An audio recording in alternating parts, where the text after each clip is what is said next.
Bonsoir à tous. Pour rebondir sur le talk d'avant, qui parlait de sexualité, j'ai une petite question. Est-ce qu'enchaîner les relations les unes après les autres, c'est grave? C'est la question que m'a posée un de mes meilleurs amis il y a quelques jours, après être sorti d'une très longue relation et enchaîner les aventures. Et il avait l'air super perturbé par tout ça. Alors on s'est assis et on en a discuté. Et c'est vrai qu'on le voit aujourd'hui, les relations durent moins. C'est devenu tellement simple de trouver quelqu'un en swipant sur son téléphone. Et en fait, quand on y réfléchit, tout dure moins. Les relations, les expériences professionnelles, les objets. On connaît bien la phrase d'ailleurs, on l'a tous dit. Ah, c'était mieux avant. On en a même fait des mimes sur le Nokia 3310 et l'iPhone. C'était mieux avant. Aujourd'hui, tout a changé. On est passé des relations d'une vie aux relations d'une nuit, des batteries qui durent 10 jours aux batteries qui durent 10 heures. On est passé du durable au jetable. Et qui perd le plus dans tout ça? Notre bonne vieille planète. Acheter, jeter, racheter. Et s'il y avait un problème? 50 millions de tonnes.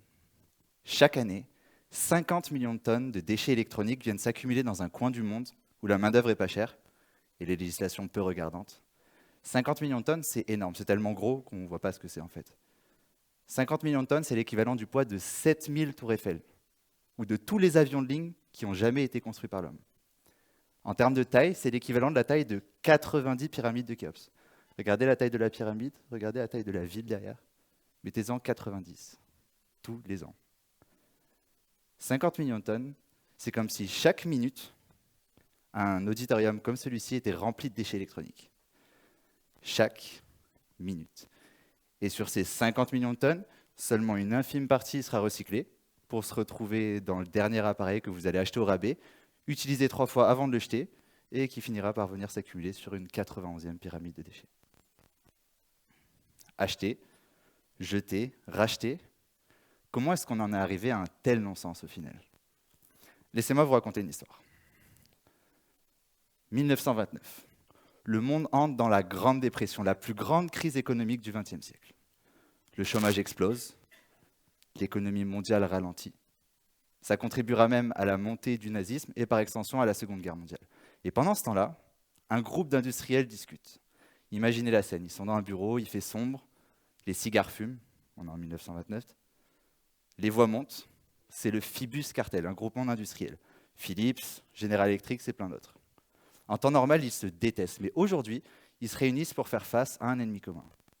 Et cet ennemi, le voilà. Bon, il n'a pas l'air méchant, mais cette ampoule, c'est l'image même de la durabilité, c'est le gros problème. Elle dure depuis 120 ans. Ça fait 120 ans qu'elle brille dans cette caserne de pompiers aux États-Unis. Et ça, c'est un gros problème. Ampoule incassable, moins d'ampoules vendues, moins de chiffre d'affaires. Vous voyez où je veux en venir. Reprenons l'histoire. L'horloge tourne, les bouteilles se vident, les cigares se succèdent, et puis soudain, un consensus. Dorénavant, toutes les ampoules seront limitées à une durée de vie de 1000 heures. Profit oblige, au dépit des consommateurs. C'est la naissance de ce qu'on appelle l'obsolescence programmée. Le principe, il est très simple. Faire en sorte qu'un objet casse plus vite, afin que le consommateur le rachète. Et très vite, cette pratique sera adoptée massivement dans tous les secteurs de l'industrie. Et le problème de cette obsolescence, c'est qu'on la voit partout. On se demande jusqu'où est-ce que ça va. À guise d'exemple, dans les années 60, mesdames, est-ce que vous saviez que vos collants étaient assez solides pour tirer une voiture? Aujourd'hui, j'en ai parlé juste avant de faire ce TED Talk avec une amie, en disant que je voulais tester. Et elle m'a dit, mais moi, mes collants, juste je me baisse et ils cassent. Du coup, j'ai testé. Ça ne fonctionne pas. Essayez pas. Relation, électroménager, prêt-à-porter, c'est comme si tout était désormais fait pour ne pas durer. Et les consommateurs dans tout ça? Faisons un saut dans le temps. Cette fois, on est en 2003, à l'aube de notre ère numérique, digitale, comme disait Morgan. Facebook n'existe pas encore, mais cependant, les témoignages d'utilisateurs fusent. Il semblerait que les imprimantes cessent d'imprimer alors que les cartouches sont encore à moitié pleines. Cette fois-ci, on passe du bureau de nos industriels, avec leurs cigares, etc., et on tombe dans celui d'un des ingénieurs du magazine pour consommateurs, Which. C'est l'équivalent français de l'UFC Que Choisir. L'odeur de pizza froide a remplacé l'odeur de cigare. Des papiers et des canettes sont dispersés un peu partout sur le bureau, enfin un bureau d'ingénieur, quoi. Et devant son écran, notre ingénieur, yeux rougis par la fatigue, vient de faire une découverte. Après des jours acharnés de travail, il vient de reprogrammer la puce d'une cartouche d'encre. Il vient de démontrer que les cartouches sont volontairement réglées pour arrêter d'imprimer après un certain nombre de cycles, afin de forcer les consommateurs à racheter. Et vous voyez le problème, c'est que ce problème d'imprimante, on le voit partout. Dorénavant, l'obsolescence programmée est connue de tous. Et cette découverte que fera ce magazine, elle va se disperser partout dans le monde. Et les consommateurs vont commencer à se poser la question, jusqu'où est-ce que ça va? Dans quels objets est-ce qu'il y a ça? Ils vont commencer à se dire, bah, c'était mieux avant, ça dure moins aujourd'hui. Bah, c'est le cas. Et aujourd'hui, qu'est-ce qu'il en est? Voilà des dizaines d'années que l'ampleur de ce phénomène grandit. Cependant, de l'ampoule à l'iPhone, l'obsolescence programmée a bien évolué. L'obsolescence telle qu'on la connaît, c'est-à-dire faire en sorte qu'un objet casse afin que le consommateur le rachète, finalement, c'est devenu relativement minoritaire. Aujourd'hui, l'obsolescence, c'est moins faire en sorte que l'objet casse, mais beaucoup plus faire en sorte que le consommateur, vous, moi, ait envie de le remplacer, fonctionnel ou pas. Et c'est là le problème. L'obsolescence programmée a donc laissé place à de nouvelles formes d'obsolescence. La première, c'est ce qu'on appelle l'obsolescence logicielle. Et là, on l'a tous vécu sur nos téléphones, nos ordinateurs, nos consoles de jeux. Problème de compatibilité des nouveaux jeux, des nouveaux programmes. Ralentissement intempestif dès qu'on fait une mise à jour. Ou dès qu'on ne la fait pas d'ailleurs. Le calvaire. La seconde, c'est ce qu'on appelle l'obsolescence de support. Et là, le problème, il est un peu plus détourné. Parce que c'est toute la partie après-vente qui est défaillante. Complexité du processus après-vente. Indisponibilité des pièces de rechange, délai de réparation très long, coût exorbitant. Au final, c'est comme si tout était fait pour qu'on se dise « finalement, c'est beaucoup plus simple de juste racheter ». Et la dernière, probablement la plus subtile, c'est ce qu'on appelle l'obsolescence psychologique. Et là, on parle de mode, de saisonnalité, de nouveaux designs, de nouvelles couleurs, qui fait que très vite, on veut avoir le dernier modèle, la dernière version. L'ancien paraît juste d'un autre temps. D'ailleurs, puisqu'on parle de mode, à titre d'exemple, aujourd'hui, on achète 60% plus de vêtements qu'il y a 15 ans. Mais on les garde 2 fois moins longtemps. La durabilité à la vie dure. Résultat, les consommateurs se sont trompés, les entreprises font plus de bénéfices et l'obsolescence est devenue un mal assumé. 92% des Français sont d'ailleurs convaincus que les objets électroniques et high-tech sont volontairement construits pour ne pas durer. 92%. Sur les 10, là, 9. Ça fait beaucoup. Mais sommes-nous vraiment les marionnettes de méchants industriels assoiffés de profit, ou est-ce que cette histoire d'obsolescence, ne serait pas un peu plus compliquée qu'elle en a l'air? Reprenons notre histoire de vêtements tout à l'heure. On achète 60% plus de vêtements qu'il y a 15 ans, tout en les gardant 2 fois moins longtemps. Alors ok, certes, les vêtements durent moins aujourd'hui, mais qui est prêt à mettre le prix? Si on regarde les chiffres de l'étude Omnibus, 43% des Français et 65% des 18-24 ans déclarent s'habiller dans les enseignes fast fashion, Zara, H&M, Mango et tous les autres. Pas vraiment connus pour leur record de durabilité. Et si on interroge ces mêmes Français, 81% déclarent le prix comme étant le critère d'achat principal dans la décision, compte seulement 27% pour la durée de vie du produit. Mais du coup, à toujours chercher le meilleur prix, la dernière fonctionnalité, la nouvelle couleur, nous, consommateurs, sommes aussi responsables de tout ce qu'on appelle obsolescence programmée et qu'on aime bien remettre sur le dos des autres, parce que c'est comme ça qu'on fonctionne. Dans un sens, on a aussi tous bénéficié de nombreux avantages de l'obsolescence. Premièrement, la baisse des prix. La baisse des prix générale a permis aux foyers de s'équiper d'objets qui autrefois étaient très onéreux. Télévision, électroménager, ordinateur. Aujourd'hui, un réfrigérateur coûte en moyenne 6 jours du salaire moyen d'un Français, alors qu'il y a une trentaine d'années, ça en coûtait 14. Sacrée réduction. Et en même temps, les cycles de vie beaucoup plus courts des produits ont permis de stimuler de façon incroyable l'innovation, donc beaucoup plus de nouvelles technologies et de nouvelles fonctionnalités, et la concurrence, donc beaucoup plus de produits sur le marché. Mais au final, plus de produits, plus de nouvelles technologies, meilleures fonctionnalités. Ce qui rend les consommateurs heureux, c'est ça. Mais la source de ça, c'est aussi ce qui les faisait se sentir trompés en premier lieu. On se rend donc compte que l'obsolescence, elle est un peu plus compliquée et nuancée qu'elle en a l'air. Et une part de la réelle obsolescence, de ce qu'on considère obsolescence, est directement due à nos modes de consommation et au rythme d'innovation technologique. Cependant, la seule chose qu'on ne peut pas nuancer, c'est le mal fait à notre planète. Une planète, on n'en a qu'une, on en a parlé ce soir, on va le réentendre toute la soirée probablement. Rappelez-vous, 50 millions de tonnes, un auditorium par minute. Et ça, c'est les déchets électroniques, on ne parle pas des déchets plastiques, des emballages, de l'énergie utilisée pour la production, pour le transport, pour l'extraction des matières premières, et j'en passe. De ce point de vue, le bilan il est plutôt catastrophique. Heureusement, nous entrons dans une nouvelle ère. Ça tombe bien, c'est le sujet de ce soir. Une ère où les mentalités changent, évoluent. Une ère où l'environnement est au cœur des débats. Une ère où chacun veut avoir un impact. Et heureusement, des solutions, il y en a. Il suffit juste de les mettre en place.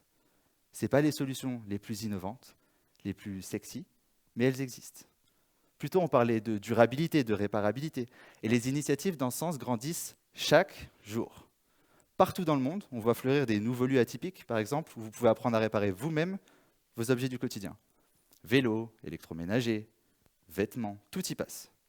C'est ce qu'on appelle les repair cafés. Il y en a plus de 2000 dans le monde, et il y en a même un à Lyon. Et je vois la dame qui fait comme ça, probablement qu'elle y a déjà été, ou qu'elle connaît. Et en France, on va même plus loin. Dès 2021, le degré de réparabilité des objets sera affiché en magasin, histoire de donner aux consommateurs une base de comparaison différente que juste les fonctionnalités et le prix, et leur permettre de faire des choix plus conscients. Et puisqu'on parle de réparabilité, certaines entreprises font même de tout ce phénomène leur cœur de métier. C'est le cas de Fairphone, par exemple, qui développe le tout premier smartphone entièrement réparable par n'importe qui, chez lui, à la maison. Quelque chose casse, on le commande, on peut le réparer. Ce n'est pas comme le téléphone qu'on ne peut plus ouvrir parce qu'il n'y a plus de vis dessus maintenant. Et partout, désormais, on voit des objets de plus en plus modulaires. Les notions de modularité, d'évolutivité commencent à envahir nos objets du quotidien. On voit apparaître des montres modulaires, des téléphones sur lesquels on peut changer le module, mettre un appareil plus puissant, un processeur plus puissant. L'avantage, c'est qu'on peut adapter son téléphone à soi. Et je fais encore écho à Morgane qui, dans son talk, parlait de la personnalisation. Ça nous permet de personnaliser l'objet. Mais ça permet surtout de remplacer des pièces et de faire évoluer, de faire en sorte qu'un produit qu'on a acheté puisse évoluer dans le temps et qu'on n'ait pas juste à le jeter à la poubelle. Il y a même des voitures qui deviennent évolutives. On pense à Tesla, par exemple, qui a rendu ses voitures semi-autonomes grâce à des mises à jour. Parce que les voitures ont été anticipées dès la création pour pouvoir évoluer. Toute la partie hardware, électronique, a été créée de sorte à ce que la voiture puisse évoluer. Donc, à la base, elle n'était pas semi-autonome. Grâce à des mises à jour logicielles, elle l'est désormais. C'est tout le principe de l'évolutivité, de la modularité, c'est de rajouter des fonctionnalités et faire en sorte que quelque chose qui, à la base, allait durer 1 an ou 2, puisse durer beaucoup plus longtemps. Une autre dimension, bien sûr, qu'on connaît tous, c'est la recyclabilité. On le connaît tous, on a vu les poubelles avec le petit logo vert. Et encore une fois, la recyclabilité, ça se base sur l'anticipation. Anticiper l'après-vie du produit dès sa création, c'est la clé. Et on peut encore une fois parler de marques de véhicules électriques, il y en a plein, qui anticipent la seconde vie des batteries au lithium. C'est un élément compliqué, c'est dur à recycler. Alors, dès que les batteries perdent en efficacité, le client peut les renvoyer, les changer, tandis que les anciennes piles qui sont toujours fonctionnelles mais moins efficaces seront utilisées pour du stockage domestique par exemple, avant d'être finalement recyclées. Encore une fois, anticiper, c'est la clé et c'est un avantage économique pour le client, pour l'entreprise, mais aussi pour la planète, parce que désormais, les ressources sont utilisées beaucoup plus longtemps. Et comme les mentalités, les comportements changent et laissent place à de nouvelles façons de consommer le hardware. C'est le cas du hardware as a service ou de l'économie du partage, par exemple. Et tous les deux sont basés sur un même principe très simple. Avoir l'expérience d'un produit sans forcément le détenir. Et ça tombe bien, toutes les études sur les nouvelles générations montrent qu'on est de plus en plus porté sur l'expérience de quelque chose et de moins en moins sur sa possession. Reprenons le cas du téléphone, par exemple, parce qu'on en a tous, c'est un peu le prolongement de notre main, qu'on soit addict ou pas, on en a tous un sur nous aujourd'hui. Si vous voulez le tout dernier téléphone de la marque, et puis celui d'après, et celui d'après, et encore celui d'après, malgré tout ce qu'on vient de dire aujourd'hui, qu'est-ce qu'on peut bien faire? Si on prend le problème à l'envers, au lieu de payer 1000 et quelques euros pour le tout dernier smartphone, est-ce que vous ne pourriez pas payer quelques dizaines d'euros par mois pour la gamme Platinum, contenant le tout dernier smartphone, et à la sortie du nouveau, il vous suffirait juste de procéder à l'échange, tandis que votre ancien téléphone passe dans une gamme inférieure, serait revalorisé ou donné à un autre client. Ce mode de consommation, ce business model, c'est le hardware as a service. Et il y a énormément d'entreprises qui commencent à se poser dessus. HP, Apple, en ce moment, explore le Apple as a service, dans lequel pour une trentaine d'euros, vous auriez le tout dernier iPhone, et puis pour une cinquantaine d'euros, vous aurez chaque mois le tout nouvel iPhone avec une assurance, une Apple TV, une Apple Music, etc. Microsoft l'a déjà adopté avec ses nouveaux ordinateurs, les Surface, que vous pouvez aussi avoir en hardware as a service. Et là, on change la dynamique, parce que c'est l'entreprise qui reste propriétaire du produit. Et donc, dans ce cas-là, économiquement, elle a tout intérêt à faire en sorte que le produit dure le plus longtemps possible, puisqu'elle en est propriétaire.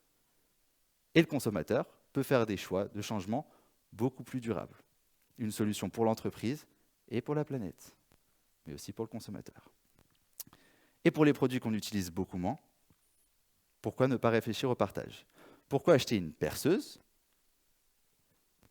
quand le Français moyen l'utilise en moyenne 7 minutes par an et qu'il y en a 10 dans la même rue que vous? Et si on réfléchit même à la voiture, une voiture, elle perd 10% dès qu'elle touche le sol, on le sait, mais elle est aussi garée 95% du temps. Pourquoi payer des dizaines de milliers d'euros pour quelque chose qu'on utilise finalement 5% du temps? Est-ce qu'il n'y aurait pas moyen de mutualiser tout ça? C'est le principe même de l'économie du partage. Le principe, mettre en commun les ressources d'une personne, la possession d'une personne, et la faire profiter à d'autres gens. Ça permet à la personne qui a cet objet d'avoir une autre source de revenus, mais ça permet surtout d'éviter que 15 personnes achètent la même chose, qui va au final être obsolète au bout d'un moment, et de multiplier par 15 les déchets. Comme vous le voyez, toutes ces solutions, elles existent. Ce n'est pas les plus novatrices au monde, ce n'est pas les plus innovantes, mais elles existent. Et la bonne nouvelle, c'est que les initiatives allant dans ce sens grandissent chaque jour. Et en préparant ce TED, je regardais les TED de l'an dernier qui sont passés sur cette même scène, au TEDx Lyon. Et une speakeuse parlait d'une phrase qui était génialissime. C'est Céline Parsou.